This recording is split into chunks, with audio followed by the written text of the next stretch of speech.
Hello and welcome to this GCSE additional biology revision video on old and new species. In this video we'll be looking at the evidence for evolution, extinction, isolation and evolution, and exploring fossil evidence. There is a wide variety of evidence for evolution happening. The theory of evolution states that small mutations happen over time which causes evolution by natural selection. Organisms that are better adapted survive and in turn are able to pass on their genes. Scientific analysis of fossils shows that species have changed over a long period of time. This change is evolution. Many theories have been put forward to explain this. However, people now accept Darwin's theory. There is a wide range of evidence for evolution happening. Anatomy shows where a species may share similar physical features because the feature was present in a common ancestor. We now have molecular biology evidence where we can go and compare different organisms' DNA and look for similarities in it. Biogeography describes the global distribution of organisms and the unique features of island species reflected in the evolution in that area. Fossil evidence shows how organisms have evolved over time. And we can have direct observations. We can directly observe small-scale evolution in organisms with short life cycles, such as pest-resistant insects or bacteria that have mutated to be immune to antibiotics. Extinction is where all of the organisms within a species die out. Individuals that are poorly adapted for their environment are less likely to survive and reproduce than those that are well adapted. Similarly, it is possible that a species that is poorly adapted to its environment will not survive and become extinct. There are a number of factors that may have caused extinction. The widely held belief of an asteroid strike that wiped out the dinosaurs is or has been given lots of evidence. A lot of the evidence focuses around a layer of a specific type of mineral being found all over the Earth at a specific depth, showing that there must have been a large impact which chucked up a large amount of dust into the atmosphere at a certain point.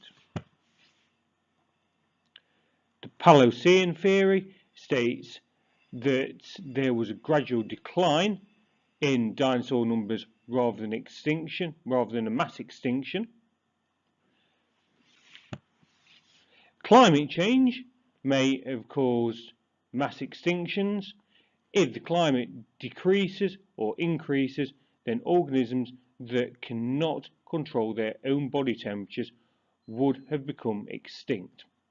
This also poses a problem because reptiles that are dependent on temperature to help change the sex in their developing eggs. Disease may cause mass extinctions. If a disease occurs that an organism or a species cannot protect themselves against, that disease may wipe out that entire species.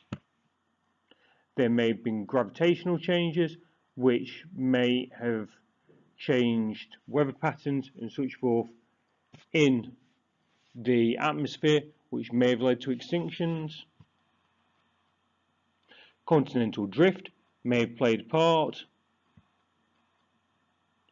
and volcanic activity may cause mass extinctions due to the amount of carbon dioxide and sulfur dioxide that gets chucked out into the air. Possibly a more realistic explanation would be of combined events. Combined events talk about a number of different factors interacting in order to cause extinction to happen.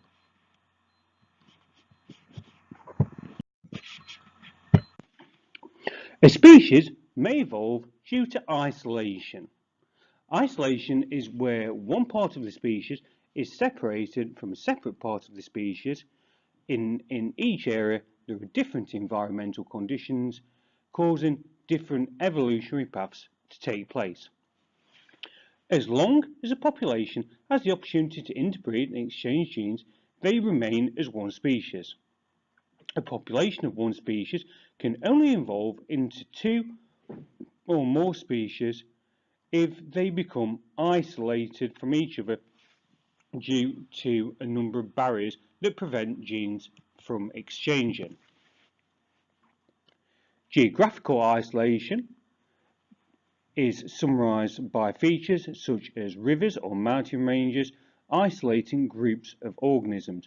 Movement of land masses by continental drift led to geographical isolation millions of years ago. In ecological isolationism, although groups are not geographically isolated from each other, they may become isolated by such things as occupying different habitats or breeding areas. In reproductive isolationism, breeding between groups within a population may not be possible because of differences in courtship behaviour, physical differences which prevent mating, or failure of sex cells or gametes to fuse.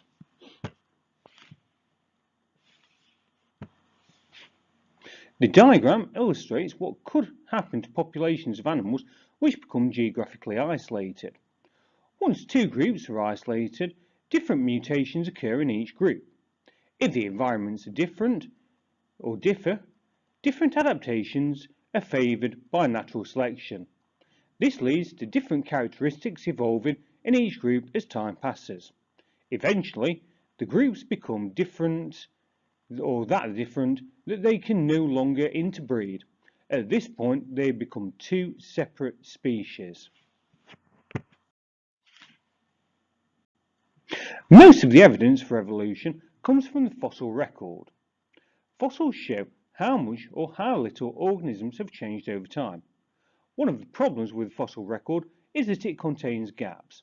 Not all organisms fossilise well, and there may be fossils that may have been destroyed by natural events. The main organism that you will probably be asked to look at in your exam is the evolution of the horse by looking at its fossils. At each stage, you will need to comment on how it's changed and how its particular adaptation at that point enabled it to survive. So, for instance, 60 million years ago, the horses were short and they had wide feet. The teeth were also sharper and had less cement holding them in. This suggests that they lived in woody areas, so wide feet would have been an adaptation, and that they ate things like berries that didn't take much chewing. The further up or the closer horse evolution gets to us, the more toes the horse loses. This suggests that they're now living on grasslands and need to run. The closer the evolution of the horse gets to us, the more cement that there is present in the skulls or in the fossils of the skulls to hold the teeth in, suggesting that they're now eating grasses which require more chewing. So remember, before your exams, start revising early, ask yourself different questions, use flashcards, and quality is better than quantity. Good luck.